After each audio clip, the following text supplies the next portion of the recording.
Mega ఫ్యామిలీలో చిచ్చు అంటూ రచ్చ చేశారు. ఆడియో ఫంక్షన్స్ లో ఒకరిపై ఒకరు కడుపులోని బాధనే కాదు, కసిని కక్కేశారు. మెగా ఫ్యామిలీలో ఎవరైనా సరే పబ్లిక్ ముందు మైక్ పట్టుకుంటే చాలు పవర్ స్టార్ అంటూ కెవ్వు కేకలు. ఇప్పుడు సీన్ బాగా మారిపోయింది. మొన్నటికి మొన్న మెగా 60వ బర్త్డేకు పవన్ హాజరై విషెస్ చెప్పారు. ఆ తర్వాత చాలా కొద్ది రోజులకే సర్దార్ గబ్బర్ సింగ్ వేషంలోనే అన్న ఇంటికెళ్లి తీరిగ్గా మాట్లాడుకొని వచ్చారు. ఇప్పుడు సర్దార్ షూటింగ్ స్పాట్ కు వెళ్లారు చిరంజీవి. ఫిల్మ్ ఇండస్ట్రీలోనే కాదు, పొలిటికల్ గాను హాట్ టాపిక్ అయింది ఇది.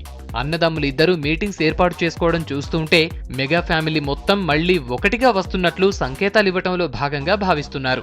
ప్రస్తుతం చిరు కాంగ్రెస్ ఎంపీ, పవన్ కళ్యాణ్ జనసేన వేదికగా పోరాటం చేస్తున్నారు. రాజకీయంలోనూ బ్రదర్స్ ఉన్నారు కాబట్టి కొత్త సమీకరణాలేవైనా జరుగుతున్నాయా అనే టాక్ కూడా ఫిల్మ్ ఇండస్ట్రీలో బాగా చర్చ జరుగుతోంది. ఏదేమైనా మెగా బ్రదర్స్ మీటింగ్స్ వెనుక రకరకాల డిస్కషన్స్ అయితే నడుస్తున్నాయి.